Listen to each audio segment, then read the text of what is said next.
નમસ્કાર મિત્રો, આપ સૌ જાણો છો એ રીતે ગઈકાલે એક વિડીયો ખૂબ જ વાયરલ થયો હતો, જેમાં બતાવવામાં આવ્યું હતું કે ચૈતર વસાવા હજારો લોકોની સાથે પદયાત્રા કરી રહ્યા છે અને તેની પાછળનું એકમાત્ર કારણ હતું અને તેઓની એકમાત્ર માંગ એ હતી કે આદિવાસી સમુદાયનું જે જુનારાજ ગામ છે તેને રોડ રસ્તા અપાવવામાં આવે। ત્યારે ચૈતર વસાવા જ્યારે પદયાત્રા કરી રહ્યા હતા ત્યારે આજે તેમના કાકા એટલે કે મનસુખ વસાવા એક મોટું નિવેદન લઈને સામે આવ્યા છે।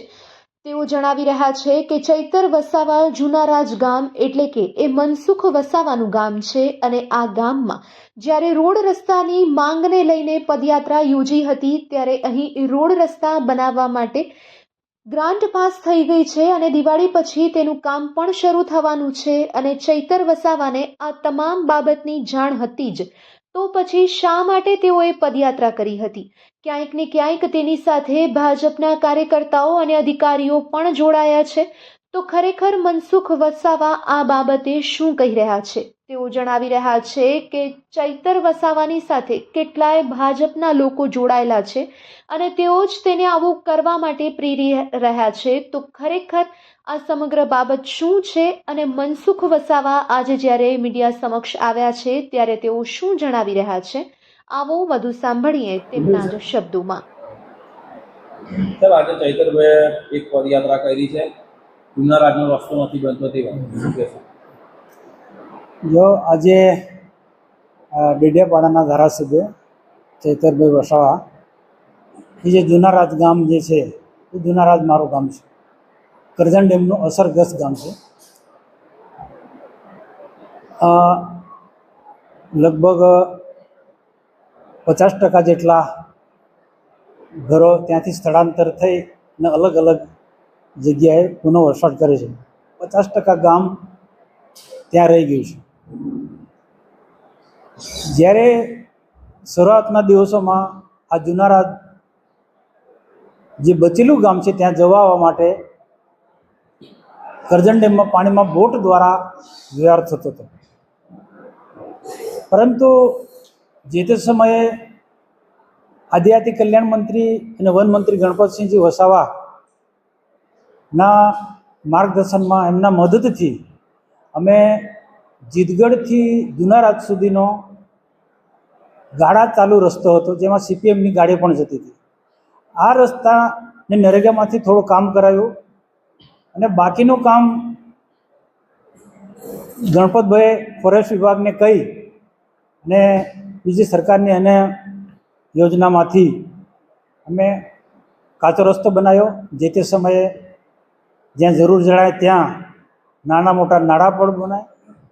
ફોરેસ્ટ ગામ છે, ફોરેસ્ટના કાયદાના કારણે તાત્કાલિક ડામર રોડ નહોતો થયો, પરંતુ સરકારમાં સતત ને સતત રજૂઆતના કારણે ગયા વર્ષે જ 28 કરોડ રૂપિયાના ખર્ચે જીતગઢથી જુનારાજનો રસ્તો મંજૂર થયો છે। નાળાઓનું કામ પણ ચાલુ થઈ ગયું, પરંતુ કેટલાક વિઘ્ન સંતોષી માણસોએ એની તપાસ માંગી કે ફોરેસ્ટની મંજૂરી વગર આ રસ્તો બની રહ્યો છે, તો સ્વાભાવિક છે કે ફોરેસ્ટવાળા એમની ડ્યુટી બજાવે, ફોરેસ્ટે આ કામ અટકાવી દીધું। પછી અમે સરકારમાં સતત રજૂઆત કરી કે ભાઈ આસપાસના બધા જ રસ્તાઓ ફોરેસ્ટ વિલેજમાં આવે છે, રિઝર્વ ફોરેસ્ટમાં આવે, ત્યાં પણ પાકા ડામર સપાટીવાળા રસ્તા બન્યા છે।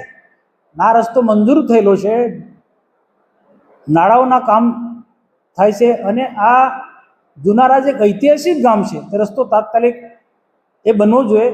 ફોરેસ્ટ વિભાગની મંજૂરી જે પણ લેવાની હોય તે સરકારે આપવી જોઈએ અને એના માટે નર્મદાના કલેક્ટર અને જિલ્લા વહીવટી તંત્રએ સરકાર સાથે મંત્રણા કરી અને બધા એમાં પોઝિટિવ રીતના આ દિવાળી પછી કામ ચાલુ થવાનું હતું કે ફરી રસ્તોનું કામ ચાલુ થાય, નાળાનું કામ ચાલુ થાય।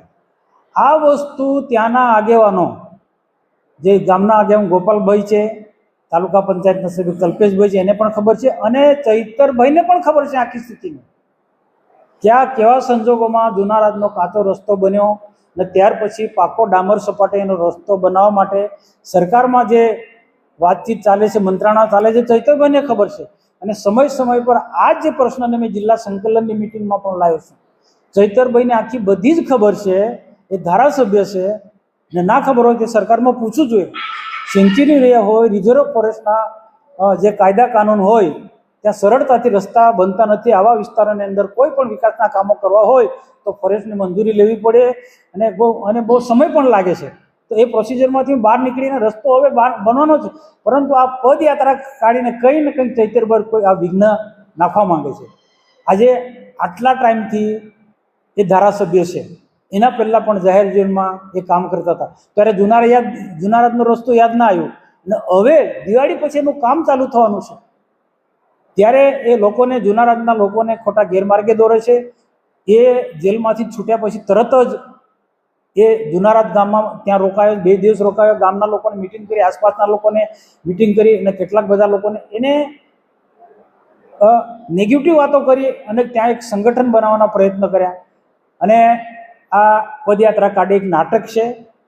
આજે આમ આદમી પાર્ટીનો એક પ્લેટફોર્મ એ નાંદોદ વિધાનસભામાં પણ બનાવવા માંગે છે, પણ એમાં સફળ જવાનું નથી.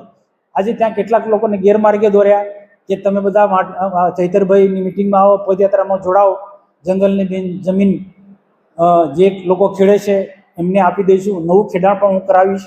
તો તમે લોકોને કેટલા ગેરમાર્ગે દો, લોકોને કેટલા ઉશ્કેરે છે.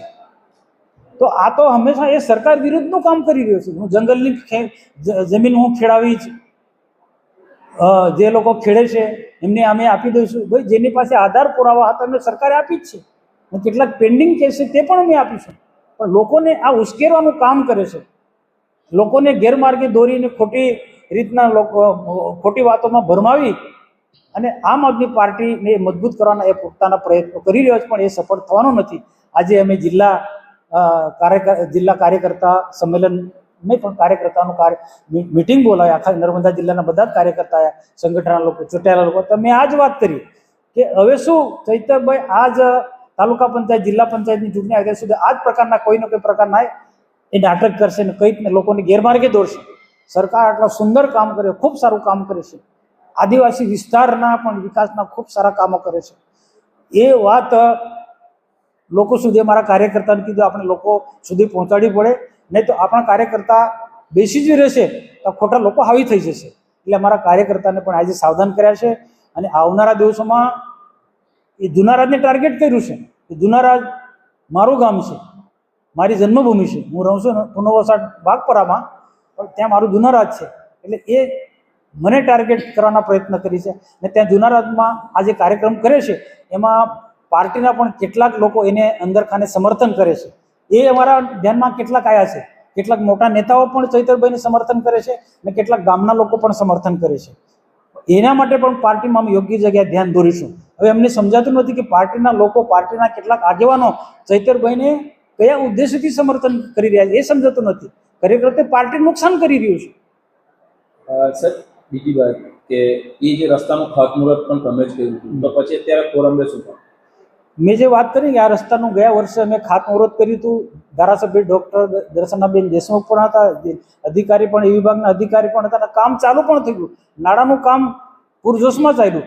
પણ જે ફોરેસ્ટ વિભાગના કેટલાક વિઘ્ન સંતોષી માણસોએ ફોરેસ્ટ વિભાગને અરજી કરી, અલગ અલગ જગ્યાએ અરજી કરી, આરટીઆઈ એક્ટિવિસ્ટોએ કે મંજૂરી વગર આ રસ્તો ચાલુ કરે છે, વન ખાતાની મંજૂરી વગર.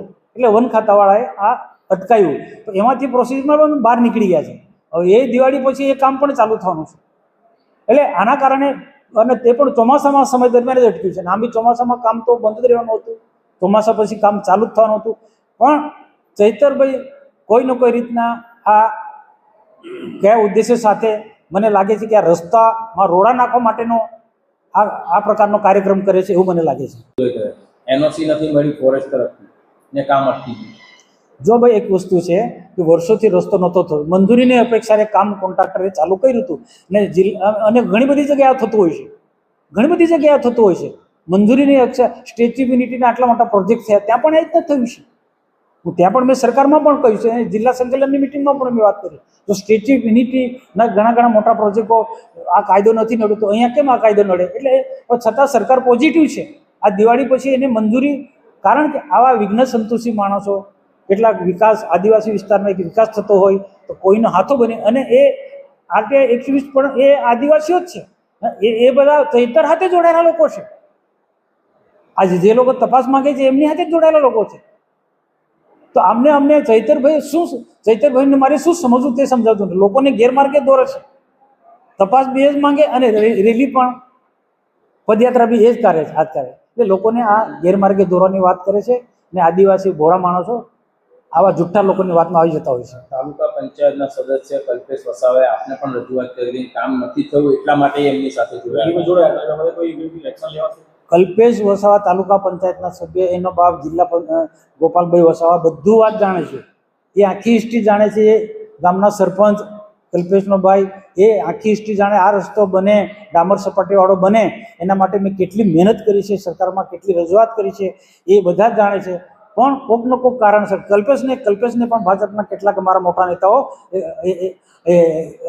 એને ગેરમાર્ગે દોરી રહ્યા છે. કલ્પેશ પણ કટકુચડી બનીને આ કામ કરી રહ્યું છે. આ બધાને મેં ખુલ્લા પાડીશું. કલ્પેશે એવું પણ કીધું છે કે મનસુખભાઈને રજૂઆત કરી છે પણ આગળ કોઈ કામ ના થયું એટલે અમારે આજે ચૈતરભાઈ ને ગ્રામજનોએ રજૂઆત કરી એટલે ભાજપમાં છે એવું એમણે તો કીધું. ચૈતરભાઈ આ પદયાત્રા કરશે કે સરકારી રસ્તો બની જવાનો ઝડપથી? તો આમાં જે અધિકારી ઉત્સાહ ઉમંગથી કાં તો કાંઈ આંખ આડા કરીને કોઈ કામ કરતા છે તે બી ના કરે. દેખીતી વાત છે, કોઈ પણ મોટા પ્રોજેક્ટોમાં કે રોડ રસ્તા બનતા હોય કે મંજૂરીની અપેક્ષા કામ ચાલુ હોય એને એ રીતના ચાલુ હતું. આવું કરવાથી તો ઉલટું કોઈ અધિકારીઓ જે કામ કરવા દેશે તે પણ ના કરે. આ હમણાં કૃત્યના કારણે આ તો આદિવાસી વિરોધનું, સ્થાનિક લોકોના વિરોધનું એમનું કાર્ય છે. બીજી વાત કે મામાના ઘર સુધી ભાણિયાને જવા માટે રસ્તો બનાવવા માટે આજે કર્યા. તો આટલા દિવસો મામાનું ગામ યાદ ના આવ્યું? ધારાસભ્ય છે એના પહેલા પણ જાહેર જેલમાં કામ કરતા હતા, મહેશભાઈ સાથે કામ કરતા હતા પીએ તરીકે. તે વખતે યાદ નહોતું આવ્યું? હમણાં મામાનું ઘર યાદ આવ્યું? આ એક રાજકીય સ્ટન્ટ છે, લોકોને ગેરમાર્ગે દોરી રહ્યા છે અને લોકોને અમે સાચી માહિતીથી વાકેફ કરીશું. બીજું સાહેબ કે ખાસ જે તમે કીધું, પણ આજે સમગ્ર મામલો જે છે એ બાબતે બીજેપીના કયા મોટા નેતા જે છે એ જે ચેતરભાઈને સપોર્ટ કરી રહ્યા છે, જે વિષય શું કહેશો? જો આમાં બહુ સ્પષ્ટ વાત છે કે ચૈતરભાઈને ભાજપમાં લેવા માટે ભાજપના ઘણા બધા લોકોએ પ્રયત્નો કર્યા, દિગ્ગજ નેતાઓ સાથે મિટિંગો પણ કરી, બધું જ કર્યું. અને ત્યાર પછી હજુ પણ કેટલાક નેતાઓ, અમારા ડૉક્ટર દર્શનાબેન દેશમુખ એ ખુલ્લેઆમ ચૈતરના સમર્થનમાં કહે. એ તો કે ચૈતરભાઈને આ જે જેલમાં વારંવાર જવું પડે છે એની પાસે આખું કાવતરું મનસુખભાઈ કરાવે, એ ઘણી બધી જગ્યાએ બોલે છે. ધારાસભ્ય દર્શનાબેન દેશમુખના કલ્પેશ જે બે છે અમારા તાલુકામાં છે, એ દર્શનાબેનના સાથે બિલકુલ ઘનિષ્ઠ સંબંધો છે.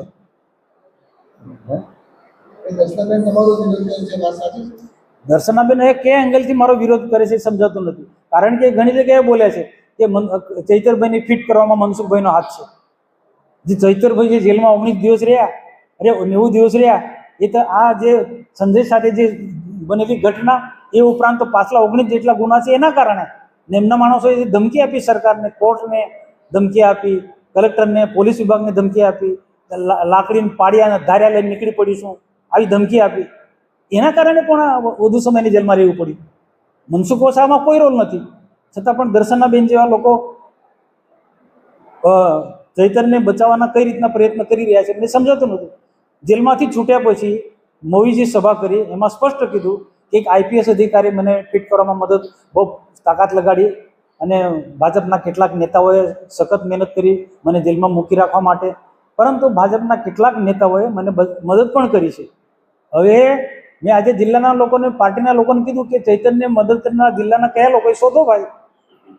મને તો ખબર છે દર્શનાબેન જેવા લોકો ચૈતન્ય મદદ કરી રહ્યા છે. પણ સાહેબ આ રીતે જો બીજેપીમાં રહે કે તમે જેમ કહો છો કે એમએલએ એ રીતે મળે તો આવનારી સ્થાનિક સ્વરાજની ચૂંટણીમાં બીજેપીને નુકસાન નહીં થાય, કારણ કે પાર્ટીમાં જ અંદર જો આ રીતે આક્ષેપ પ્રત્યાક્ષેપ થતા તો બીજેપીને નુકસાન થાય.